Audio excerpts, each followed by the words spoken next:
Ma'am, I'm going to need you to demonstrate that you can properly fasten your seatbelt. The flight attendant's voice cut through the quiet business class cabin like a knife. Every head turned.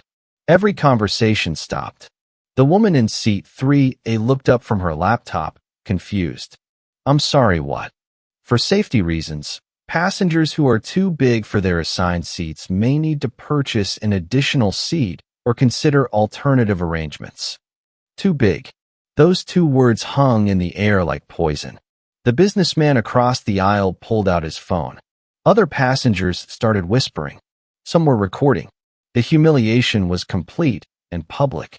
But what that flight attendant didn't know, what none of them knew, was that she had just made the most expensive mistake in airline history.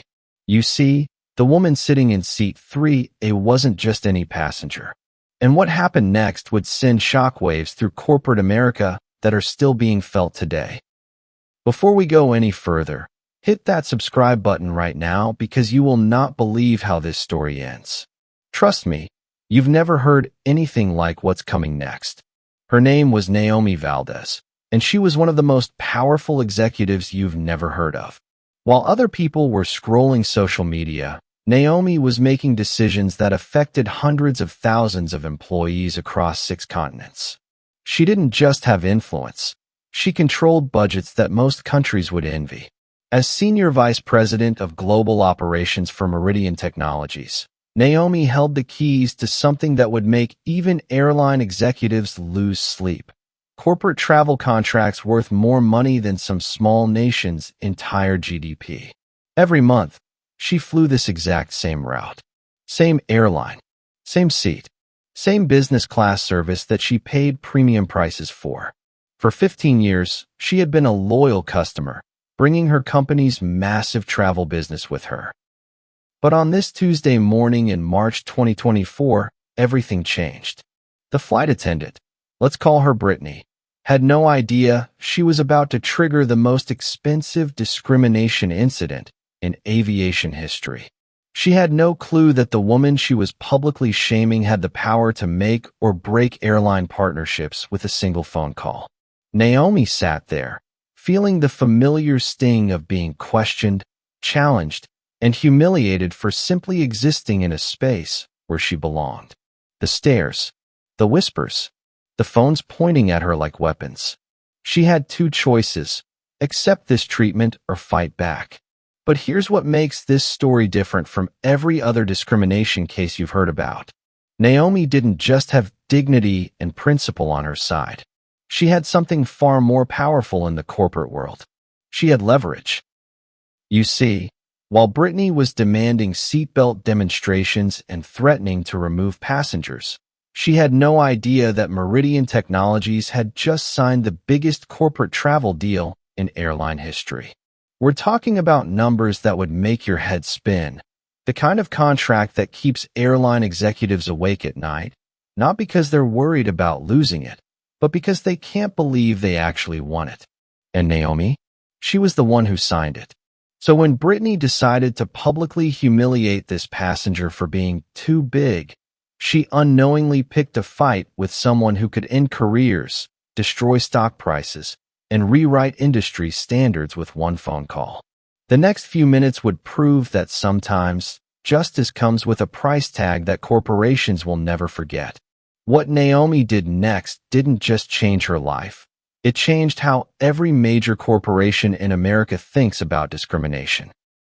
And it all started with her reaching into her purse for her phone. Keep watching because what you're about to see is corporate accountability at its finest. To understand why what happened next was so devastating, you need to know exactly who Naomi Valdez really was. Most people see a successful black woman in a business suit and think they know the story. They assume she worked twice as hard to get half as far. They're right about the working twice as hard part, but dead wrong about everything else. Naomi didn't just break through glass ceilings. She shattered them completely. At Meridian Technologies, she wasn't just another executive. She was the executive, the one who made decisions that affected markets, the one who could greenlight projects worth more than entire companies. When Naomi spoke, Fortune 500 CEOs listened. Her office on the 47th floor of Meridian Tower overlooked downtown Atlanta, but her influence reached every corner of the globe.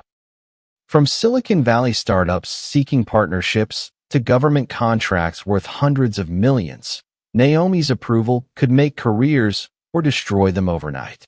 Meridian Technologies itself was a giant. Think of every app on your phone, every cloud service your company uses, every digital transaction you make. Chances are, Meridian's technology made it possible. With annual revenues exceeding $200 billion, they were bigger than most countries' economies. And Naomi? She ran the entire global operations division. But here's where the story gets really interesting. In 2022, Naomi did something that airline executives still talk about in hushed voices. She negotiated the largest corporate travel contract in aviation history. 5 years, $2.1 billion. With Delta Airlines. This wasn't just about buying plane tickets. This was about moving an army of 180,000 employees around the world. Executive flights to board meetings in Tokyo. Engineering teams traveling to data centers in Dublin. Sales conferences in Sao Paulo. The annual Meridian Developer Summit that brought 50,000 people to different cities each year. The contract included guaranteed seat allocations on over 200 routes. Priority boarding for all Meridian employees. Dedicated customer service lines. Special pricing that made other corporations jealous. Delta's stock price jumped 8% the day the contract was announced. Wall Street analysts called it a game-changing partnership. Industry publications wrote cover stories about how Naomi had revolutionized corporate travel procurement. But if you think this was just about business, you're missing the bigger story. Like this video if you've ever felt underestimated because of how you look, because Naomi's journey to this moment was anything but easy. Growing up in Detroit, the daughter of a factory worker and a nurse, Naomi learned early that the world would try to make her smaller. In college, professors questioned whether she belonged in advanced mathematics courses. In her first corporate job, colleagues assumed she was an administrative assistant, not the MIT graduate with a double major in computer science and business. Every promotion came with whispers. Every achievement was met with suggestions that diversity quotas were responsible. Every boardroom she entered, she felt the weight of proving that she deserved to be there. But Naomi had something her critics didn't expect, an absolutely brilliant mind for operations and a work ethic that put everyone else to shame. She built her reputation one successful project at a time. When Meridian acquired 3 struggling European tech companies, Naomi integrated them so smoothly that competitors studied her methods. When supply chain disruptions threatened to cost the company billions, she redesigned their entire logistics network in 6 months. By the time she reached the C-suite, Naomi wasn't just respected. She was feared, in the best possible way. Wall Street Journal called her the executive other executives want to be. Forbes featured her on their Power Women list 3 years running. Harvard Business School used her cost reduction strategies as case studies. And that Delta contract? It was her masterpiece. 3 years of negotiations, multiple competing offers from United and American, and a final deal that saved Meridian over $300 million compared to their previous arrangements. Naomi had earned every dollar of that contract through pure brilliance and relentless work. So when she boarded Delta Flight 1247 that Tuesday morning, she wasn't just another passenger. She was the woman who had personally handed Delta the biggest corporate travel deal in their company's history. She was their golden goose. And Brittany Thompson was about to cook it. The flight to Seattle was supposed to be routine. Naomi had quarterly meetings with Meridian's Pacific Northwest Division, 3 acquisition targets to evaluate, and a keynote speech at a technology conference. Her calendar was packed, her presentation was polished, and she was ready to handle whatever business challenges awaited her. What she wasn't ready for was being told she was too big to sit in a seat she had occupied dozens of times before. But here's the thing about powerful people. They didn't get powerful by accepting unacceptable treatment. Stay with me, because what Naomi did next didn't just change her life. It changed how every major corporation in America thinks about accountability, respect, and the true cost of discrimination. Delta Flight 1247 was running perfectly on schedule. The Boeing 757 sat at the gate in Atlanta, its business class cabin filled with the usual mix of corporate executives, consultants, and frequent flyers who had earned their way to the front of the plane. Naomi settled into seat 3A, her usual spot on this route. The leather seat was spacious, the legroom generous, and the service typically excellent. She opened her laptop and began reviewing quarterly performance reports for Meridian's Seattle operations. Numbers, projections, strategic initiatives, the kind of work that required focus and quiet concentration. The cabin was barely half full. Empty seats scattered throughout business class. The kind of light load that usually meant extra attention from the flight crew and a smooth, comfortable journey. Naomi had made this exact trip 47 times in the past 3 years. Same route, same airline, same seat preference. She knew the flight attendants by name, they knew her coffee order, and everything always went smoothly. Until Brittany Thompson decided to make it personal. "Ma'am, I'm going to need you to demonstrate that you can properly fasten your seatbelt." Naomi looked up from her laptop, genuinely confused. In all her years of flying, no flight attendant had ever made such a request. Her seatbelt was clearly fastened. She was sitting comfortably, working quietly, bothering no one. "I'm sorry, what?" she asked, hoping she had misunderstood. Brittany's voice carried across the cabin, loud enough for other passengers to hear clearly. Company policy requires that all passengers be able to fasten their seatbelt without requiring an extender. I need to see that you can do that. The words hit Naomi like a physical blow. She glanced around the cabin. Conversations were stopping. Heads were turning. The businessman in 2C looked up from his newspaper. The woman across the aisle paused her phone call. "My seatbelt is fastened," Naomi replied calmly, though her heart was starting to race. As you can see, Brittany stepped closer, her voice getting louder and more condescending. "Ma'am, I'm going to need you to demonstrate it again, and I can see that it's quite tight." Naomi's hands remained steady on her laptop keyboard, but inside, she was fighting a familiar battle. This wasn't her first encounter with someone who thought they could diminish her because of her appearance. But it was the first time it had happened so publicly, so aggressively, in front of a captive audience. "I've been flying Delta for over 15 years, she said, keeping her voice professional despite the growing humiliation. "I've sat in this exact seat configuration dozens of times. There has never been an issue." "Well, today there is," Brittany shot back, her tone sharp and dismissive. That's when she said the words that would cost her company billions. For safety reasons, passengers who are too big for their assigned seats may need to purchase an additional seat or consider alternative arrangements. Too big. The phrase echoed through the business class cabin like a gunshot. Every conversation stopped completely.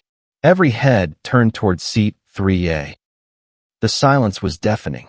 Naomi felt the familiar knot form in her stomach, the same feeling she'd experienced in college when professors questioned her right to be in advanced classes. The same feeling from early in her career when colleagues assumed she was an administrative assistant. The same feeling she got every time someone tried to make her smaller, lesser, unworthy. But this time was different.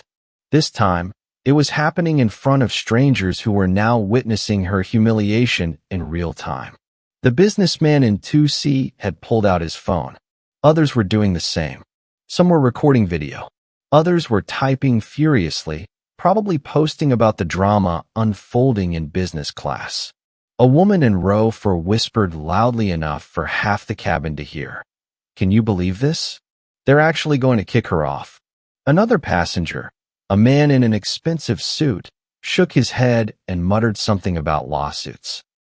Naomi sat frozen, feeling the weight of dozens of eyes on her. This was her worst nightmare, being made into a spectacle, having her dignity stripped away in front of strangers, being reduced to nothing more than entertainment for people's social media feeds. Brittany wasn't done. Either you can demonstrate that you can safely and comfortably fit in this seat, or we'll need to discuss other options. The choice is yours. Other options. The threat was clear. Comply with this degrading demand or be removed from the flight. Naomi closed her laptop slowly. Her mind was racing, calculating options, considering consequences. She had two choices: submit to this public humiliation or fight back. Comment below if this makes your blood boil, because what happened next shows exactly why discrimination isn't just morally wrong, it's financially devastating. For a moment, the entire cabin held its breath. Passengers were leaning forward in their seats. Phones were pointed in her direction like weapons. The whispers had stopped completely, replaced by an anticipation so thick you could cut it with a knife. Naomi had spent her entire career being underestimated, questioned, and challenged. She had learned to pick her battles carefully, to fight only when the stakes justified the cost. But sitting there in seat 3A, feeling the stares and hearing the whispers, she realized something important. This wasn't just about her anymore. This was about every person who had ever been told they were too big, too different, too much. This was about accountability. She reached into her purse and pulled out her phone. Her fingers scrolled through her contacts until she found a number she knew by heart. David Chun, Delta Airlines, Executive Vice President of Corporate Sales. The man who had personally thanked her for the $2.1 billion contract just 2 years earlier. Time to remind him exactly who he was dealing with. Naomi's finger hovered over David Chin's contact information for exactly 3 seconds. 3 seconds to decide whether to handle this quietly or make it a problem that Delta's executives would never forget. She chose nuclear. The phone rang twice before David's familiar voice answered. As Executive Vice President of Corporate Sales for Delta Airlines, David Chun was used to handling crisis calls.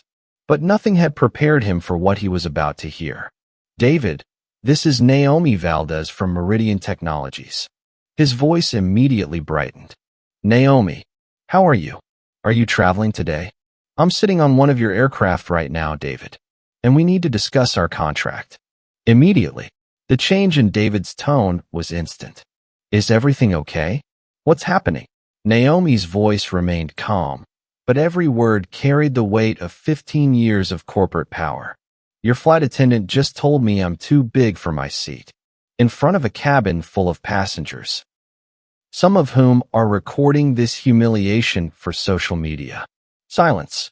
She demanded that I prove I can fasten my seatbelt, threatened to remove me from the aircraft, made me into a public spectacle because she decided I don't belong in the seat I paid for. Naomi, David's voice cracked. You could hear him scrambling, trying to process what he was hearing. Which flight are you on? Delta 1247, Atlanta to Seattle. Seat 3A. The same seat I've occupied dozens of times. The same route I've flown monthly for 3 years. The same airline that just signed a $2.1 billion contract with my company. David was clearly in panic mode now. I'm going to contact the flight crew immediately. This is absolutely not our policy. I apologize completely. This should never have happened. But Naomi was past apologies. David, I want you to understand something very clearly. This isn't just about me. This is about how your airline treats people who look like me. This is about the culture you've created where employees feel comfortable publicly humiliating passengers. Naomi, please, let me fix this. I can have you moved to first class. I can ensure the crew member is disciplined. Whatever you need. What I need, Naomi said, her voice cutting through his desperation like a blade.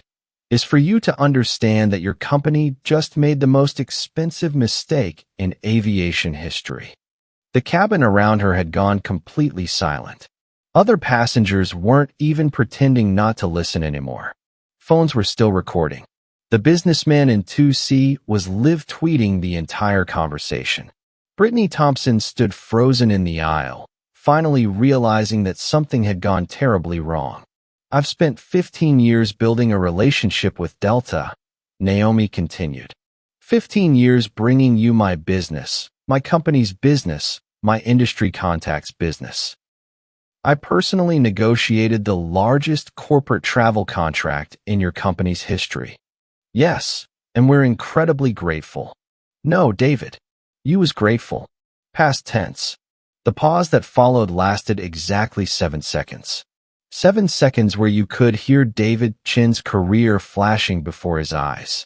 Consider our master services agreement terminated. Effective immediately. Naomi, wait. Please don't. $2.1 billion, David. Gone. Because your employee decided I was too big to sit in a seat I've occupied dozens of times without incident. You could hear David's breathing become rapid and shallow. Naomi, please. Let's meet tomorrow. Let me fly to Atlanta tonight. We can work this out. There's nothing to work out. I will not continue doing business with a company that allows its employees to publicly humiliate customers.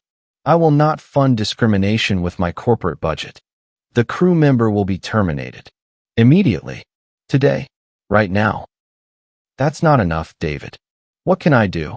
Please tell me what I can do. You can explain to your board of directors how a single flight attendant cost your company $2.1 billion. You can explain to your shareholders why Delta's biggest corporate client just walked away. You can explain to your CEO how 15 years of relationship building was destroyed in 15 minutes. Share this with someone who needs to see corporate accountability in action, because what happened next shows exactly why companies can't afford to ignore discrimination anymore. The line went quiet except for David's panicked breathing. Finally, he spoke, his voice barely a whisper. Naomi, I'm begging you. Don't do this. I already did it, David. The moment your employee called me too big, the decision was made. You just didn't know it yet. She ended the call. Within 30 minutes, David Chun was in an emergency conference call with Delta's CEO, CFO, and legal department. Within an hour, every senior executive at Delta headquarters knew they had lost their fourth largest corporate client. By the time Flight 1247 landed in Seattle, Delta's stock price had already started dropping as word leaked to financial analysts. Brittany Thompson had no idea she had just delivered the most expensive sentence in airline history. But she was about to find out. News travels fast in corporate America, but bad news travels at the speed of light.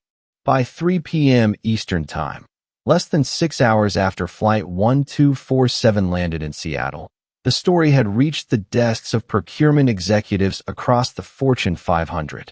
Not through press releases or official announcements, but through the invisible network that connects corporate America, industry contacts, golf course conversations, and executive assistants who know everything. The message was simple and terrifying. Meridian Technologies had just terminated a $2.1 billion contract with Delta Airlines because of discrimination. In one phone call, from an airplane seat, every corporate travel manager in America suddenly had the same thought. Could this happen to us? Within 48 hours, Delta's corporate sales team was fielding calls they never wanted to receive. Not from new clients wanting to sign contracts, but from existing clients demanding explanations. General Motors called to discuss concerns about passenger treatment policies. Microsoft requested a meeting about cultural sensitivity training for airline staff. Amazon's procurement team sent a formal letter requiring Delta to provide documentation of their anti-discrimination policies. These weren't small accounts asking questions. These were billion-dollar relationships hanging in the balance. Delta's internal investigation moved faster than any corporate inquiry in airline history. They had to know what went wrong, how it went wrong, and most importantly, how widespread the problem was. What they found was worse than anyone expected. Brittany Thompson wasn't an isolated problem. She was a symptom. The investigation revealed a pattern of discriminatory behavior that had been ignored for years. Complaints about inappropriate treatment of passengers of color, women, and people with disabilities had been filed, documented, and filed away without meaningful action. The data was damning. Over the previous 2 years, Thompson alone had been involved in 4 similar incidents, all involving passengers of color, all involving subjective judgments about passenger appearance or behavior, all handled with minimal consequences. But the real shock came when they expanded the investigation company-wide. Similar patterns emerged across multiple hubs, multiple crew bases, multiple management levels. Delta realized they didn't just have a single employee problem. They had a culture problem. While Delta was conducting damage control, their competitors were moving fast. Scott Kirby, CEO of United Airlines, personally flew to Seattle within 72 hours of the incident, not to poach a competitor's client, but to offer Meridian something Delta never had, a partnership built on respect and accountability. The negotiation took 6 weeks, but the result was stunning. Meridian signed a new master services agreement with United Airlines worth $2.3 billion over 5 years, $200 million more than their Delta contract. But this wasn't just a bigger deal. It was a better deal. United agreed to enhanced anti-discrimination provisions that went beyond federal requirements. Mandatory cultural competency training for all crew members serving Meridian flights. A joint oversight committee to address any service issues immediately. Most importantly, United agreed to something Delta never offered: complete transparency. Quarterly reports on passenger complaints, crew training metrics, and disciplinary actions would be shared directly with Meridian's procurement team. Subscribe for more stories of justice served, because what happened next changed how every major corporation thinks about vendor accountability. The Meridian United partnership announcement sent shockwaves through the airline industry. Here was proof that corporate clients would not just complain about discrimination. They would take their business elsewhere. Other major corporations took notice immediately. Apple reviewed their airline partnerships and added new anti-discrimination clauses to all travel contracts. Google implemented vendor diversity training requirements for all service providers. Facebook established a formal process for employees to report discriminatory treatment by corporate vendors. The consulting firms, McKinsey, Deloitte, PwC, which collectively spend hundreds of millions on airline travel annually, began demanding similar accountability measures from their airline partners. Even government agencies started asking tougher questions. The General Services Administration, which manages federal employee travel, launched a review of all airline contracts to ensure compliance with federal anti-discrimination laws. The ripple effects extended far beyond aviation. Hotel chains, car rental companies, and business travel platforms all began reviewing their policies and training programs. No one wanted to be the next company to lose a billion-dollar client because of employee discrimination. Wall Street analysts started asking airlines about their discrimination policies during earnings calls. Investor relations teams found themselves fielding questions about cultural competency training and passenger complaint procedures. The business case for diversity and inclusion wasn't theoretical anymore. It had a price tag, too. $1 billion and counting. Naomi Valdez had done more than stand up for herself. She had changed an entire industry's approach to accountability. But the story wasn't over yet. 6 months after that fateful flight, Naomi Valdez stood on a stage at the National Civil Rights Convention, addressing an audience of corporate leaders, civil rights advocates, and policymakers.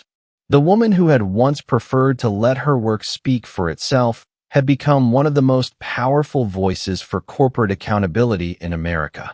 Nobody should have to choose between their dignity and their destination, she told the packed auditorium. But when companies force you to make that choice, the answer should always be dignity. Her keynote speech received 3 standing ovations and was viewed over 2 million times online within the first week. Naomi had transformed from a behind-the-scenes executive into a public advocate for change. She didn't seek the spotlight, but the spotlight found her. Speaking requests poured in from universities, industry conferences, and corporate diversity summits. Her story became a case study at Harvard Business School and Stanford Graduate School of Business. But Naomi's real impact was happening in boardrooms across corporate America. The Meridian Standard became the gold standard for corporate travel contracts. Companies weren't just asking for better prices and service, they were demanding accountability measures that would have been unthinkable 2 years earlier. Anti-discrimination clauses became standard in billion-dollar service contracts across every industry. Vendor diversity requirements expanded beyond just supplier demographics to include cultural competency, training, and bias prevention programs. Corporate procurement departments started hiring specialists whose only job was to ensure service providers met ethical treatment standards. The era of lowest bid wins was giving way to a new model where corporate values mattered as much as cost savings. Meanwhile, Delta was still counting the cost of those 2 words, too big. The immediate loss of Meridian's $2.1 billion contract was just the beginning. Industry analysts calculated the total financial impact at over $3 billion when accounting for stock price decline that wiped out $2.8 billion in market capitalization in the first month. Lost business from other corporate clients who quietly shifted their travel spend to competitors. Increased legal and compliance costs for company-wide policy overhauls and mandatory training programs. Higher insurance premiums as the company was now considered a discrimination liability risk.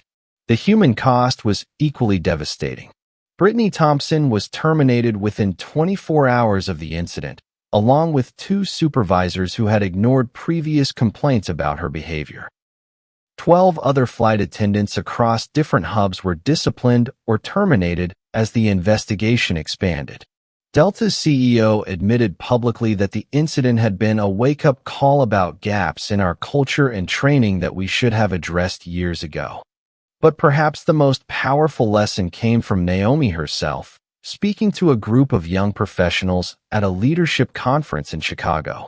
Power isn't about the title on your business card or the size of your budget. Real power is knowing your worth and refusing to accept anything less. When you stand up for your dignity, you're not just standing up for yourself. You're standing up for everyone who comes after you. Subscribe right now and hit that notification bell because stories like this prove that individual actions can change entire industries. Don't miss the powerful conclusion that shows how one moment of courage created lasting change for millions of travelers. The flight attendant who called Naomi too big learned the most expensive lesson in customer service history. But the lesson for the rest of us is priceless. 1 year later, Naomi Valdez sat in her office overlooking the Atlanta skyline, reflecting on how a single moment changed everything. "I wouldn't wish what I experienced on anyone," she said during our exclusive interview. The humiliation, the public shame, the feeling of being reduced to nothing more than entertainment for strangers. But if my experience prevents others from going through the same thing, then maybe some good came from it. She paused, looking out at the city where her journey to justice began. People ask me if I regret making that phone call, if I think I overreacted. But here's what I tell them. Discrimination doesn't get fixed with quiet conversations and private apologies. It gets fixed when there are real consequences for real behavior. When companies realize that treating people badly costs more than treating them well. Now I want to ask you something. Put yourself in seat 3A. You're being publicly humiliated, told you're too big, threatened with removal while strangers record your embarrassment. What would you have done? Would you have stayed quiet to avoid making a scene? Would you have accepted the treatment to get to your destination? Or would you have made the same call that cost Delta $3 billion? Tell us in the comments below. And while you're there, hit that like button if you believe in standing up to discrimination. Share this story with someone who needs to hear it. Because stories like this don't spread themselves, they need people like you to make sure the world hears them. Subscribe and hit that notification bell because next week, we're bringing you the incredible story of a hotel manager who refused service to a Black family until they discovered the family owned the entire hotel chain. Trust me, you won't want to miss that one. Sometimes the most powerful weapon against injustice is accountability. And sometimes justice comes with a price tag that companies never forget.